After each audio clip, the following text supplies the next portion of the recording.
Muy buenas tardes, noches, días, en el momento que nos escuches. Hoy este es nuestro primer podcast y nuestro programa se llama El Rincón Cultural. Bienvenidos al Rincón Cultural, este espacio del IES número 2 de Tilcara, Tumbaya y Humahuaca. Un espacio que hemos construido acá para todos ustedes, para poder compartir diferentes temas que lo hemos dividido en 3 bloques en este caso. Hoy tenemos el primer bloque, la historia de la Fiesta Nacional de los Estudiantes, el segundo bloque, pensadores, y el tercer bloque, gamer.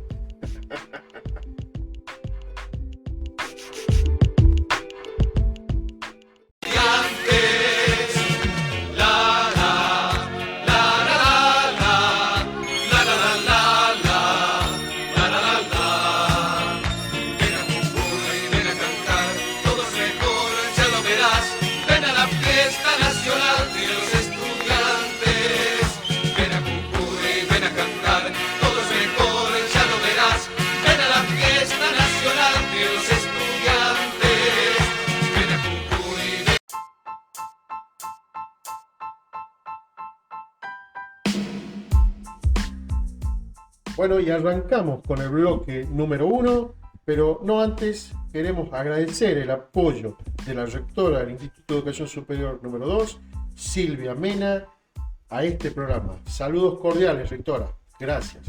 Y hoy arrancamos con la historia de la Fiesta Nacional de los Estudiantes. Creo que algunos datos que no todos saben. Los orígenes de la fiesta pueden rastrearse hasta las tradicionales estudiantinas creadas en 1916 por los estudiantes del Colegio Nacional número 1 Teodoro Sánchez de Bustamante. En 1918 adoptaron el nombre de El Vejigazo, el cual se convirtió en un hecho fundamental para el desarrollo posterior de la Fiesta Nacional de los Estudiantes. Rodrigo, 1918, ¿vos tenías idea que era tan antiguo la fiesta? Para mí fue una sorpresa muy grande haberme enterado que data desde esas épocas. Tenemos ya más de un siglo de tradición de la Fiesta de los Estudiantes, que como vamos a ver ha mutado un poco con el paso del tiempo, pero es interesante saber que data desde hace tanto tiempo atrás. ¿Por qué le habrán llamado El Vejigazo? Qué nombre raro, ¿no? Bueno, dice, este evento anual, que se trasladó al Teatro Mitre posteriormente, consistía en publicaciones humorísticas, representaciones teatrales, sketch con un fuerte componente de crítica y parodia a políticos, docentes y directivos. ¿Qué opinas, Rodri? Bueno, el nombre del vejigazo tengo entendido que viene porque en esa época las pelotas de fútbol estaban hechas de vejigas animales. Entonces el vejigazo implicaba como pegarle un pelotazo a alguien, en este caso a las autoridades tanto educativas como políticas, lo cual también marca el claro sentido que tenía en ese momento político, el contexto de la Fiesta de los Estudiantes. Entonces el vejigazo se llamaba así porque era como un pelotazo que no te hace daño, pero te despierta cuando lo recibís. Fantástico, la verdad que fantástico. Además con críticas y parodias a políticos y docentes del momento. O sea, realmente sensacional darle esa idea. Sería hoy, por ejemplo, a la fecha que vivimos, parodiar, por ejemplo, el aumento de la luz. ¿Qué decimos? Así es, y también marca una clara inmersión de los estudiantes en la realidad social del momento, y por eso también se pueden permitir hacer ese tipo de críticas a las autoridades y a la situación en sí. Parodiarismo la inflación. La verdad que estaría genial que hagamos una cosa así para que uno escuche. Sería una forma de crítica. Así nace. Dice, sin embargo, su gran popularidad derivó en arrestos, censura y sanciones. Los mandaron presos los chicos, a nuestros compas. Sanciones hasta su suspensión permanente en 1947 por los gobiernos conservadores de la época. Por no decir gobierno de facto, Rodrigo, ¿será? Así es, hay que tener en cuenta que durante el siglo XX nuestro país ha atravesado un montón de gobiernos de facto, así que era de esperar que una manifestación de estas características tenga una repercusión así, derivando en arrestos, suspensiones y la posterior suspensión de la fiesta del estudiante en sí. Y justamente es que para después poder seguir con la fiesta del estudiante ha mutado en lo que conocemos hoy en cuanto a desfiles de carrozas, elecciones reinas, y se le ha quitado un poco esa connotación política que tenía en un principio. Deberíamos volver a algo, a ese humor, esa crítica constructiva, por supuesto, y con respeto, pero algo debería volver de ese tiempo. Su influencia, dice, fue de todos modos innegable, inspirando a toda una generación de artistas como Domingo Serpa, Raúl Galán, que fue un gran poeta jujeño, a Miguel Ángel Pereira, que filmó La deuda interna, un gran cineasta. La fiesta, o sea, realmente fue la inspiración para toda una generación de artistas, ¿sí?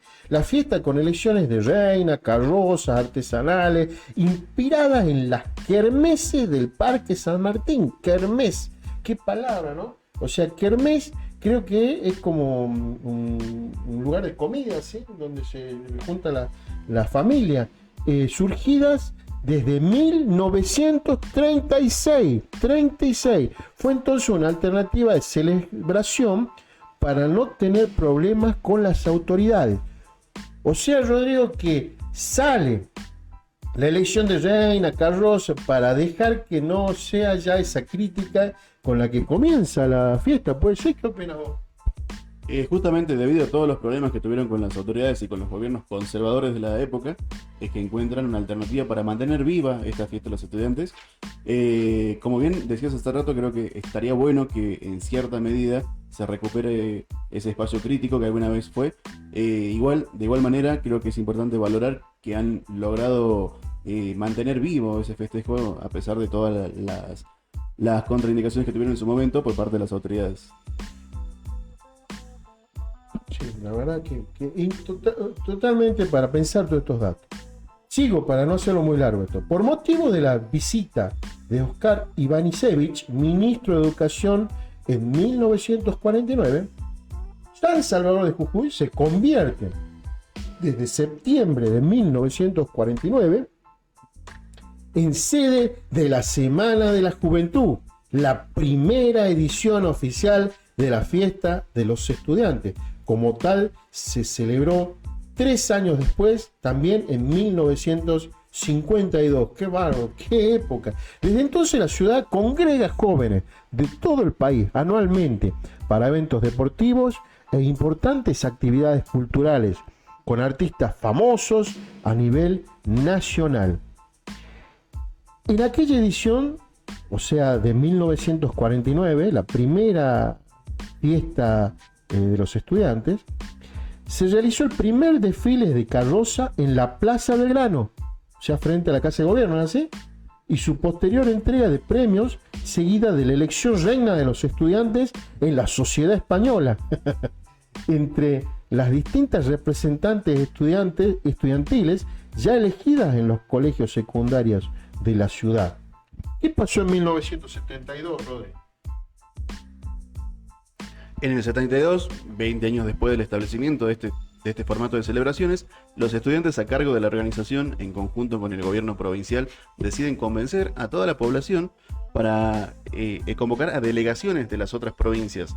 Y luego del éxito de esta iniciativa, es así como se conforma lo que hoy conocemos como la Fiesta Nacional de los Estudiantes, ya que logra contar con la participación de muchas otras provincias, dándole un estado más federal a este festejo. A pesar de que en ese momento estaba próxima la dictadura del año 1976, el golpe de Estado, aún así se llevaron adelante los trabajos de difusión de este tipo de festejos.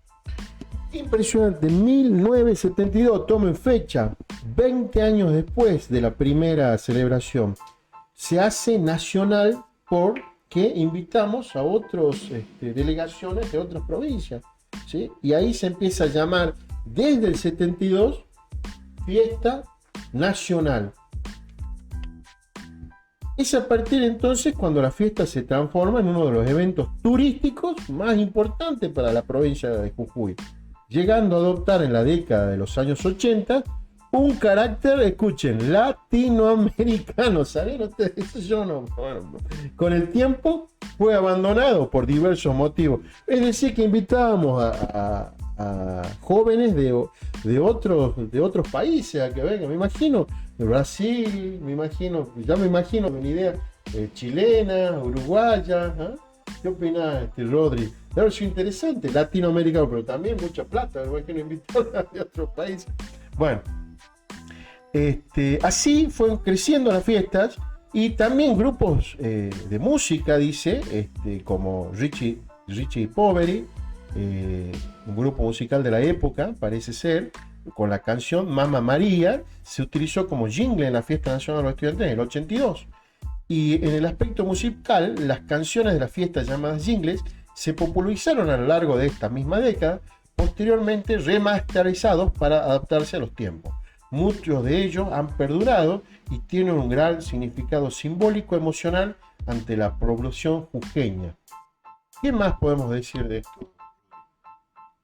Bueno, creo que para muchos se quedaron pegados los jingles que hemos escuchado en el momento que sea que éramos partícipes de esta fiesta. Respecto a lo que comentabas hace rato, a la internacionalización de la fiesta, yo no llegué a vivir ese tipo de fiesta de los estudiantes. Me imagino que ha de haber sido muy interesante, pero como bien decías, la logística para trasladar personas de país a país obviamente es muy costosa y claramente no es fácil llevar adelante todos los años una fiesta de ese tipo. Entonces me imagino que por eso se abandonó esa idea, pero de por sí la iniciativa estuvo muy buena. Otra cosa que tenía la Fiesta Nacional de los Estudiantes es que siempre en la elección de reina, que era el evento culmine de esta fiesta, se invitaban a conjuntos musicales de éxito de la época y era una gran oportunidad para los jujeños para poder ver espectáculos que quizás durante el resto del año no se podían ver porque no venían por estas tierras, y así es como artistas de la talla de Miranda, Los Auténticos Decadentes, Patricio Reyes Redondito de Ricota, Vicentico, Luciano Pereira, Axel, Lali Espósito, Sebastián Yatra, Tini y incontables grupos y artistas más de gran talla a nivel nacional e incluso internacional han pisado el escenario en la elección reina nacional.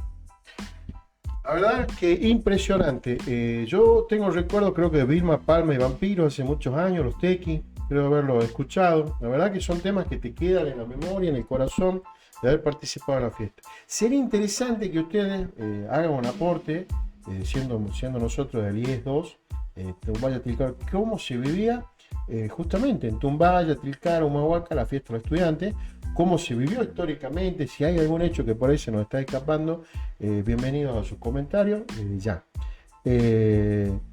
La verdad que hay muchos datos acá, del 82, del 80, carácter latinoamericano, cómo nació en el 1916, hay muchas, cómo después pasó al Teatro Mitre. Me parece bárbaro, Rodri, lo de las publicaciones humorísticas. Yo me hago imaginación. ¿Te imaginas los sketches, críticas? Yo me imaginaste hoy críticas a Morales, vamos todos presos. No sería bueno, creo que sumaría a la democracia, Rodri. ¿Qué opinas vos? Sumaría a la democracia y a la participación activa por parte de los jóvenes, que yo creo que era lo más importante que tenía ese tipo de manifestaciones en la época. Así que me parecería muy bueno que vuelva algo de ese componente a la fiesta. Y se llamaban vejigazos. Bueno, imagínate que te digan, vejiga, ¿cómo andás? Bueno, no, la verdad que habría que ver. Bueno, agradecemos. Termina acá el primer bloque. Ya arrancamos con el segundo bloque. No queremos hacer muy largo. Cualquier opinión de este tema es bienvenido. Cualquier aporte. Estamos esperando con mucha ansia su respuesta. Muchas gracias. Nos vemos en el siguiente bloque.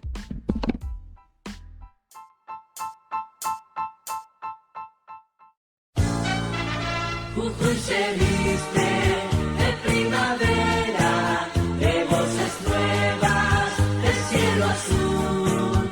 Llegó la fiesta nacional de los estudiantes, todo alegría para vivir juntos en Jujuy. La fiesta linda de la juventud, los estudiantes.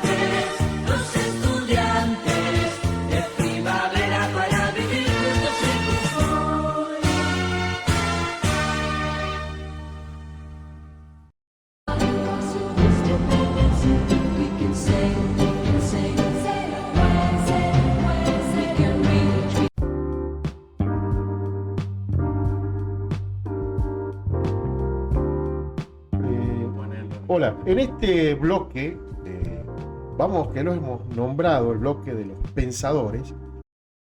on the ways to the land I've never been. Marry me on the ways to the lands I've never seen. We can say it with the Orinoco. We can say away,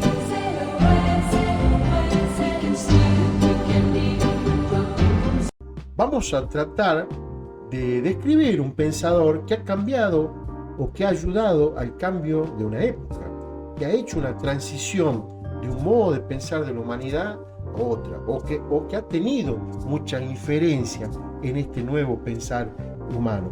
No se olviden que vivimos en sociedad, y esta sociedad tiene influencia, no vivimos en una isla, entonces la idea que tiene otra persona a veces ha trascendido países, mares, y ha llegado a cambiar toda la historia de la humanidad.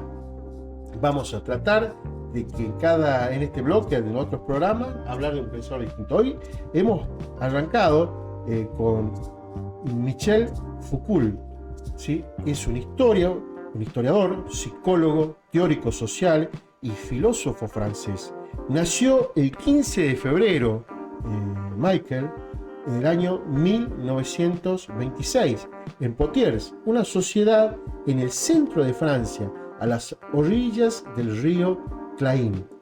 Lo conocemos todo, ¿no? Sí. Su padre fue Paul Foucault, quien era un distinguido cirujano médico. Es importante que hablemos de esta fecha, porque para mí es interesante saber que él vivió la antesala a la Segunda Guerra Mundial.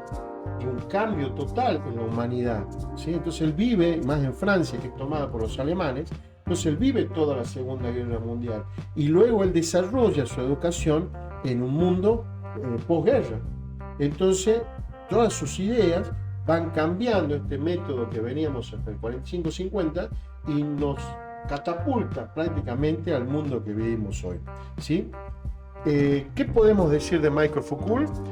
Dice, es un pensador que se atrevió a proponer una nueva forma de concebir la historia, en controversia total con las formas tradicionales, y en este sentido construye toda una propuesta revolucionaria caracterizada por el entrecruzamiento de reflexiones de distintas disciplinas, donde se encuentran la filosofía, la sociología, la psicología social y la historia.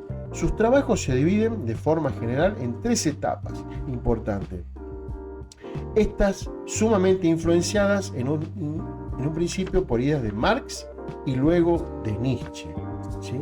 El efecto Foucault entre el hombre nuevo y la crisis de la modernidad fue fundamental para un cambio de pensamiento en la humanidad.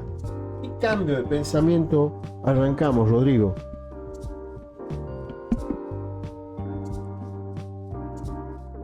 Bueno, creo que una de las cosas más importantes a destacar de la idea de Michel Foucault es el tema del poder. Él centró siempre su discurso en torno al poder, y como bien recién decías, él basa un poco sus ideas en Marx, pero se separa, se escinde de Marx al distinguir de que el poder no es una cuestión de lucha entre clases, sino que más bien el poder se da en todos los estratos y es dinámico. El poder siempre lo puede ostentar una persona determinada dentro de una relación particular.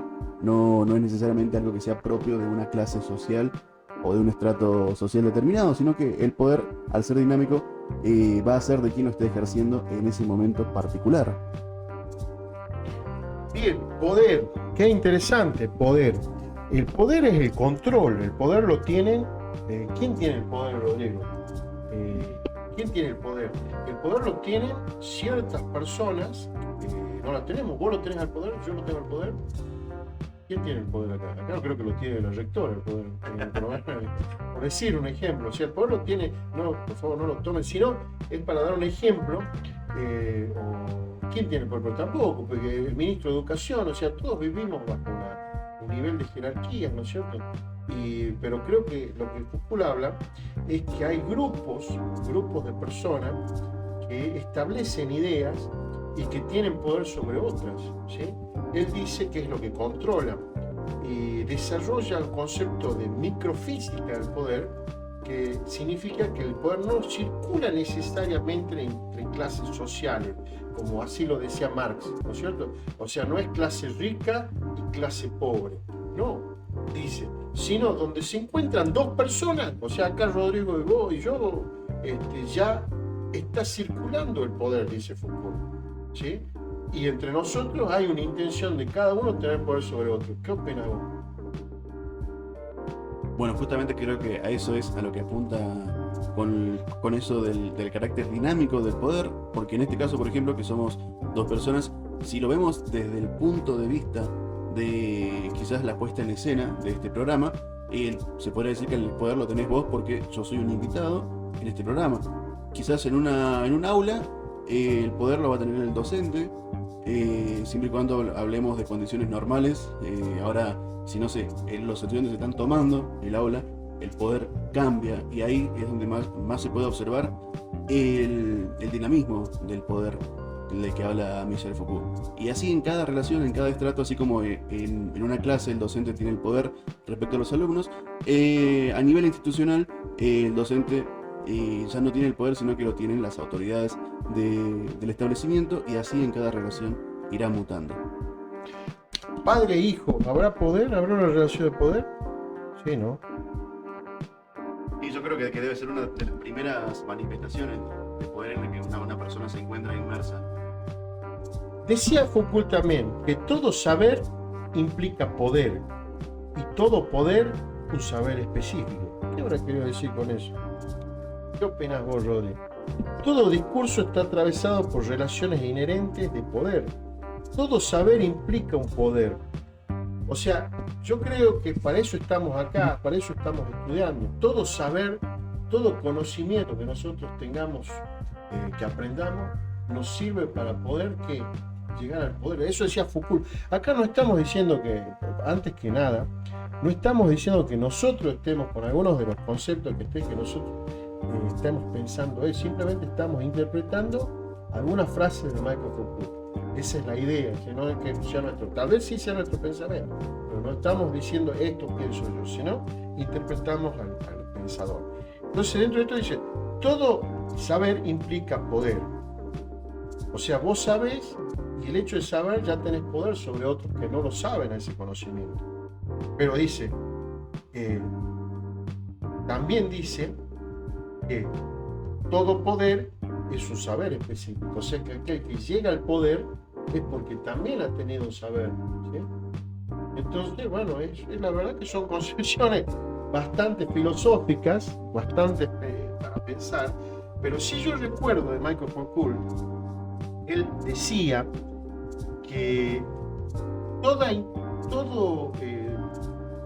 verdad que te quieran imponer, o sea, quien venga con una verdad y te diga, esta es la verdad, te está queriendo imponer el poder. Eso recuerdo clarito de algunos estudios, de alguna vez que leía Michael, y me parece interesante. O sea, toda persona que te diga, esta es la verdad, es porque ya hay detrás de esa verdad, o sea, de toda verdad hay una intención de poder. Por ejemplo, podemos hablar de que nos dicen, qué sé yo, la verdad absoluta es ser delgado. Tenemos que ser todos delgados. O sea, todos tenemos que bajar de peso y tener 50 kilos. Si no tenemos 50 kilos, ese positivismo que muchos vivimos en una etapa de la imagen, ¿no es cierto? No. Todos tenemos que usar zapatillas Adidas. Si no usas zapatillas Adidas, no. Y eso te están dando la verdad. Te están diciendo, esta es la verdad. ¿Querés estar dentro del grupo? Esta es la verdad. Pero eso, atrás de eso, según Foucault, si entendemos, hay una intención de poder que quieren dominar. Puede ser, ¿no? Me parece muy interesante esa posición, y sobre todo más teniendo en cuenta el mundo en el que vivimos actualmente, donde todo es tan volátil, tan rápido, las verdades cambian de un día para el otro, y si no estamos atentos podemos sostener como propias, como ciertas, algunas verdades, algunos discursos que quizás, sin que nos demos cuenta, nos han sido ya impuestos por alguien que detenta el poder en ese momento. Y así que me parece en ese sentido muy valioso este pensamiento de Foucault para poder estar atentos a ese tipo de situaciones. Concuerdo, concuerdo totalmente. Estemos alerta porque, según decía Foucault también, que hay grupos de poder que intentan establecer una verdad, decirte algo, que esta verdad, pero bueno, hay que analizarlo, si es real que esa verdad, porque no es lo mismo la verdad que pueda tener un joven nacido en la Argentina, que un joven nacido en Italia, que un joven nacido en Israel, que un joven nacido en un país árabe. Creo que las verdades de cada uno van de acuerdo a la sociedad. Entonces, ¿quién quiere establecer que es la verdad absoluta? Es lo mismo que yo digo, bueno, la verdad, el fútbol es la verdad absoluta del mundo. Y no, capaz que muchos no les gusta el fútbol y dirán, no, para mí el tenis o el fútbol americano o otro juego. Entonces, la verdad absoluta, lo que quiero decir, y para terminar este bloque, y le doy pie a Rodrigo, es que hay que tener cuidado con esa intención de poder de estos grupos de poder que intentan decirnos cuál es la verdad. Analicemos, para eso tenemos nuestra razón y para eso estamos estudiando. En ese sentido me parece muy importante el protagonismo que le da al conocimiento, dice Foucault, y gracias a ese conocimiento podremos ser capaces de someter cualquier discurso que se nos ponga enfrente a un análisis, a una mirada un poco más crítica y así poder dilucidar si es algo que quizás va o no en consonancia con nuestra persona.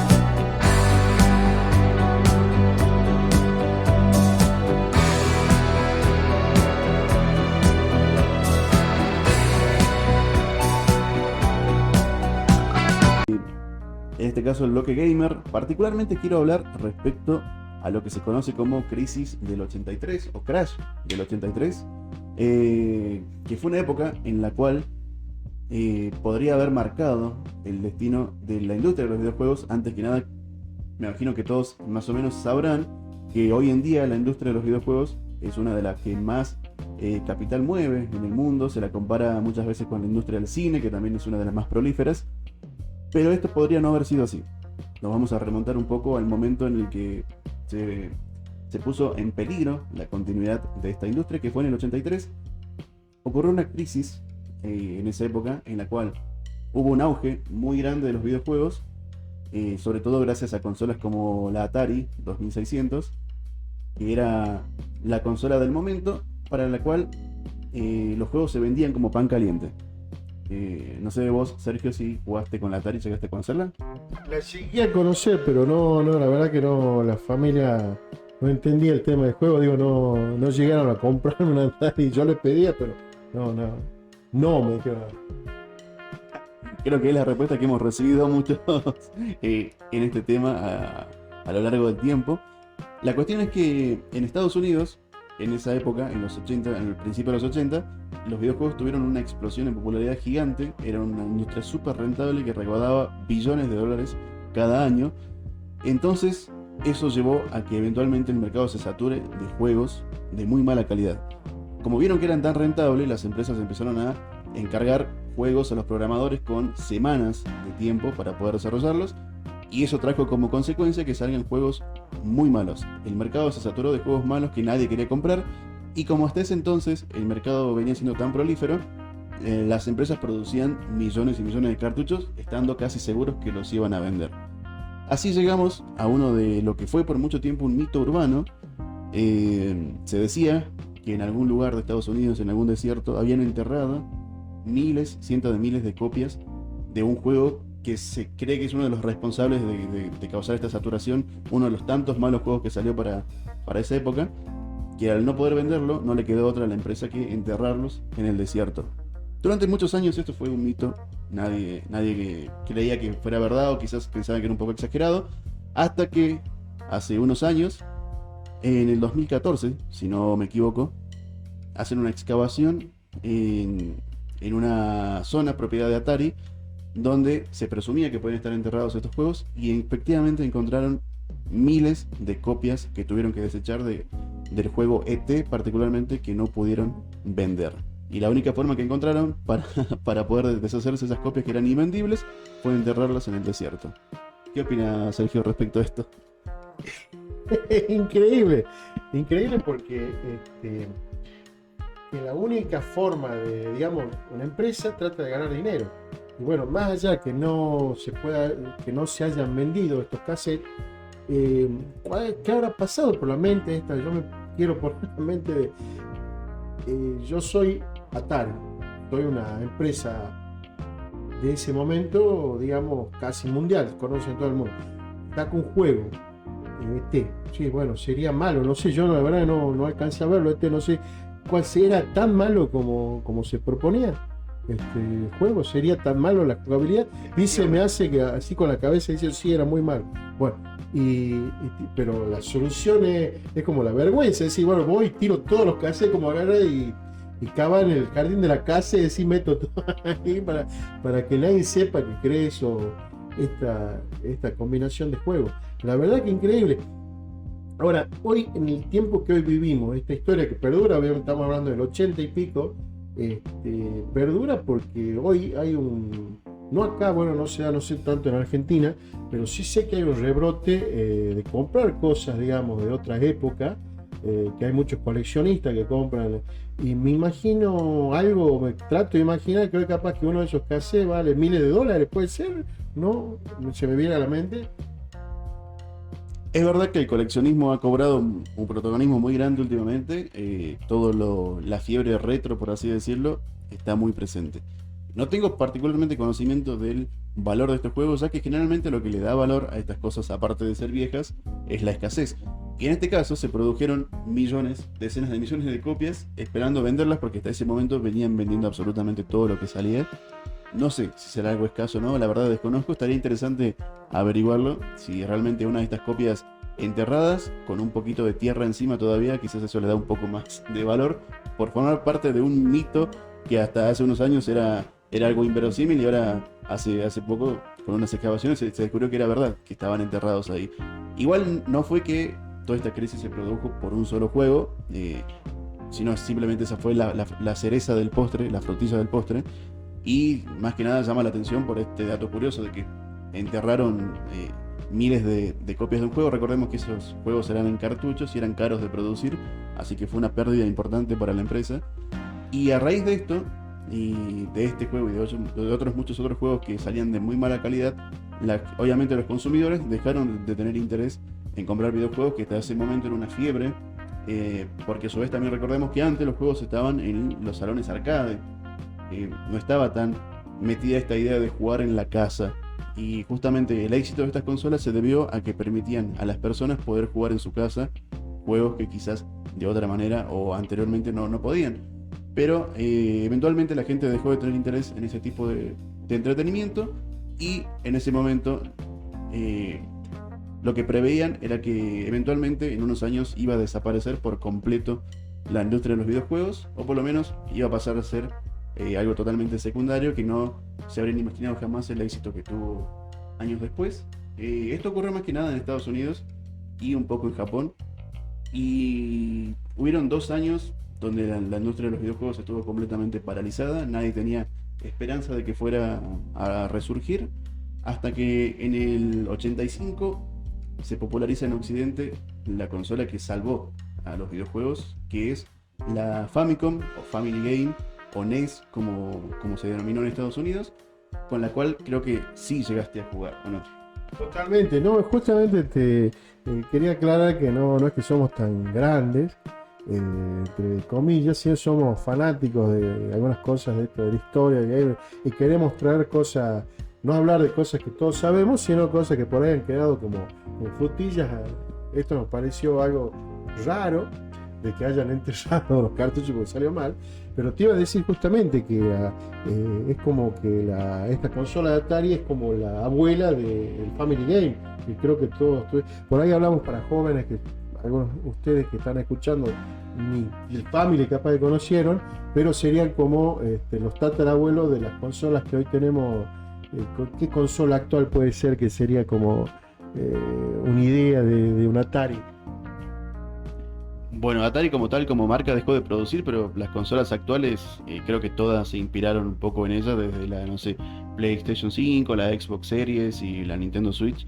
En cierto modo son tátaras nietas de aquellas consolas de segunda generación.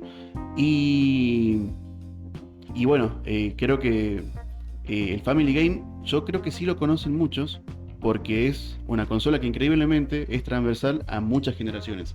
Yo, en su momento, cuando era chico, era una consola que estaba vigente. Pero las generaciones posteriores igualmente llegaron a jugar con el Family, porque siempre que salía una consola, salía una copia china que era la forma de la consola actual, pero por dentro era un Family.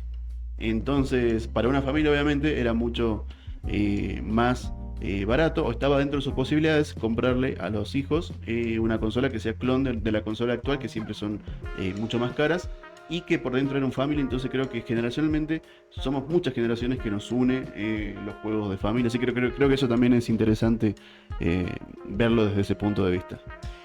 Bueno, y para ir terminando, por no hacer tan largo esto, si no se nos va a hacer muy largo, no es por otro tema. Recuerdo que un tema esto de Atari o de esta época, que después vamos a hablar en un próximo programa, es que el gran Steve Jobs, ubicás a Steve Jobs, Rodri, Así es, el CEO de Apple, fundador. el fundador de Apple, el creador de todos los teléfonos inteligentes que tenemos hoy, un día se sentó el Dom, que no lo conocen, y él tenía a la par, tenía un celular de una vieja época, tenía un iPod, que era una cajita de música, y tenía una agenda digital, tenía las tres cosas, y decía, ¿por qué no puedo tener todo esto en una sola cosa? Y llevó a su compañía a crear el celular inteligente, donde todo funcionaba en el mismo celular. Y son los celulares que hoy tienen en mano. Ese es Steve Jobs, digo, para que los que lo conocen, bueno, y los que no lo conocen, fue el creador del teléfono inteligente que tenemos hoy. Y fundador de Apple, los que conozcan la marca también. Bueno, él nace, yo lo que sí me acuerdo, en algún lado lo vi, su primer desarrollo, digamos, dentro de la industria, es crear juegos justamente para Atari de ping pong. O sea, eran dos palitas que estaban al costado y una pelotita que iba, tienen otros nombres, pero eran dos palitas al costado, y uno manejaba con el joystick y iba de un lado al otro, era el ping pong. Un juego, bueno, que seguramente no ninguno de ustedes lo ha visto, pero si ponen en internet ping pong, van a ver lo que es bastante entretenido. Y bueno, ganaron al revés del otro que pasó con con este ping-pong. Atari ganó millones y millones de dólares. Pero lo que quiero dejar como final de esta conclusión, y después le doy el paso a Rodrigo, es que la actualidad de hoy es la economía del conocimiento, justamente. La economía del conocimiento no es otra cosa que el desarrollo que nosotros podamos hacer dinero de nuestra mente, ¿sí? Todo lo que esto que Estados Unidos hablamos del año 80, que queremos traer, también es para decir que ellos, de su imaginación, Steve Jobs, lo que hablábamos de que no le habrá salido, pero todo eran desarrollos de la imaginación, de la mente humana, colocado en una tecnología, pero que todo se basaba en la construcción del pensamiento humano. Y eso ha hecho dinero, y es lo que hoy vivimos. La economía del conocimiento hoy es lo que nos va a llevar al cambio de nuestra sociedad, lo que nos va a llevar al cambio de tu casa, de nuestro barrio, de nuestra región, de nuestro pueblo. O sea, tú puedes ser el próximo Steve Jobs, ¿por qué no? Vamos a tratar de este pensamiento, profundizarlo en los próximos programas y explicarte por qué y qué es la economía del conocimiento. O sea, esto es un ejemplo, ¿no? Aparte de que es un lindo tema el gamer, de decirte que tú puedes ser el próximo Steve Jobs, ¿por qué no? Además, con cada avance o tecnología que tenemos disponible hoy en día, que la usamos de forma, se puede decir, cotidiana, lo vemos como algo obvio, pero tengamos en cuenta que justamente en el momento en el que fueron ideadas, desarrolladas, como el caso de Steve Jobs que contaba acá Sergio, en ese momento fue producto de una mente que ideó eso, ideó una solución para algo que en su mente veía necesario cubrir y que no existía en ese momento, y eso ha cambiado muchas veces el mundo, como por ejemplo el caso de los teléfonos inteligentes, que hoy no concebimos el día a día sin uno en nuestro bolsillo, en nuestra mano. Así que creo que es muy importante tener siempre en cuenta el valor y la importancia del conocimiento en estos casos. Gracias por escuchar al Rincón Cultural y gracias por escucharme. Espero que no hayamos sido muy pesados y que no hayamos pasado el tiempo. El próximo programa. Que Dios los bendiga y que todo les salga bien. Los esperamos en la próxima emisión del Rincón Cultural. Muchas gracias por habernos escuchado hasta acá. Adiós.